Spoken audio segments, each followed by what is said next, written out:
One day I'm gonna Mars, okay. land on Mars and die on Mars. That's good. Yeah.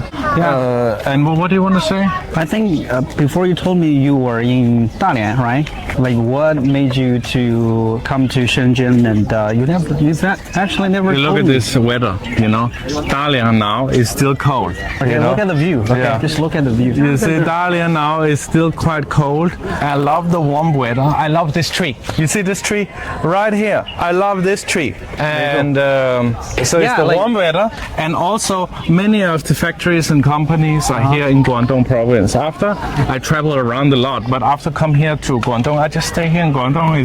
So what year did you come to Shenzhen? I came, first time I came, I think it was in 2012 or 2013, the first time. 2000? Yeah, but just for a visit. But I moved here. I moved to here in 2020. I moved to Huizhou. I stayed there for some months and then I stayed in Shenzhen. But I left, I go back to Denmark and I went to do business in Vietnam. So I left for more than 1 year, maybe 1.5 years. So, but yeah, I've been back here since 2023. Now you want to live here? Yeah. Shenzhen, Guangdong, any city basically in Guangdong is quite good, but Shenzhen is really nice. My favorite city is Huizhou. Huizhou, Shenzhen, Hong Kong. That's my favorite cities. Good, very good. What about you? Yeah, I prefer Mars. One day I'm Mars, gonna okay. land on Mars and die on Mars. That's good. Yeah. Interesting view from Steven's opinion. Yeah. Do you think we can land on Mars? Go with him to Mars. That's a good idea. Yeah, That's it.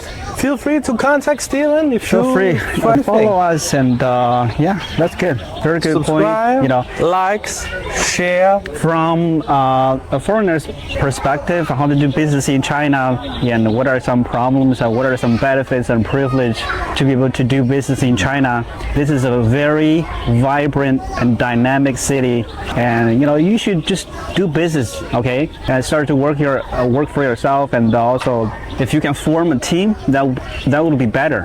What are some advantages and disadvantages of go get a job and working for somebody else and start your own business? Okay, let's talk about it. So another thing I want to say before answering Steven's question is, one thing you must know about China if you're gonna live here and stay in China, there's many things you cannot do or it's very hard to do as a foreigner because we foreigners, we don't have a Chinese ID card. So there are special apps on the phone, we cannot connect with them, our passport, and for example, opening the door when the ID people, they send the food or send package to our home, we can not open. I lived in so many houses, but I've never been able to open the door with my phone, or even my face, because they do not recognize my face, and I cannot join the app to open the door because I don't have a ID card. Like the downstairs door.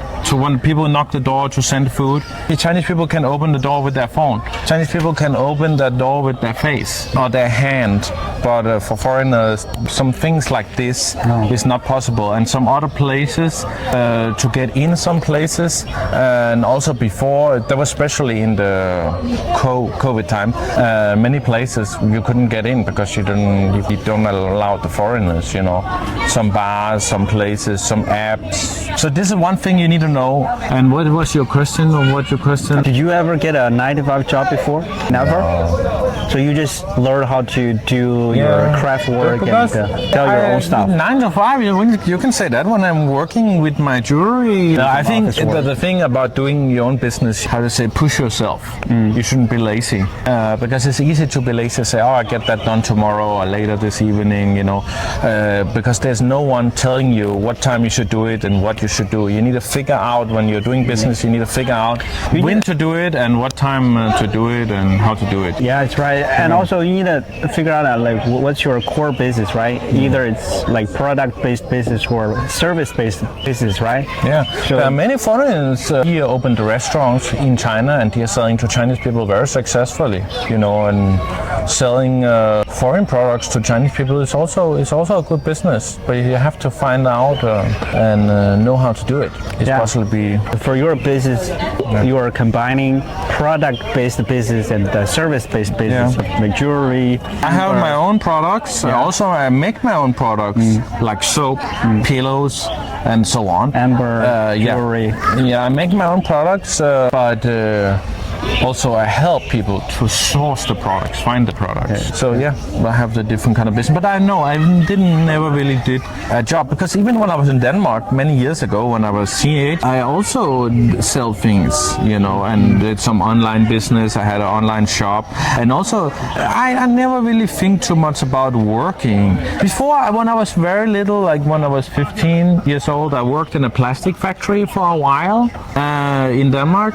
And doing what? Just operating the machine, like it was there in the evening, in the night, and I was making sure so many times I was there just myself, and I was just in the daytime maybe 30-40 people working there, and there's some machine automatic, and I was making sure all the machines was running, and that was my job in the night. Did you like it back then? Yes, it's okay, but I think working in the night is not good for body. You were a teenager. Was that even legal? No, it's illegal in Denmark. You can work, I think, some 15 or 14 years old, you can work. Really? Yeah, but when I was 18, I came to China. But anyway, in Denmark, I also did my business. Also, for getting good jobs, you need to really have a good education, like high degrees in Denmark. Even people who have a bachelor degree, they're still working in the supermarket.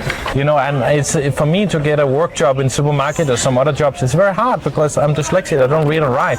So when you look this paper, no matter how good your skills are, you know, they're most likely not going to hire you. It's going to be heavy lifting job, carry stuff, building, construction and stuff like that. I'm just not going to do that. Do this, you know. I better like to use my mind and do business in another way without using reading and writing too much. But these days, you know, we have the phones, and it's so easy for the phone to read and write for you. So it's not really a big problem, you know. Okay.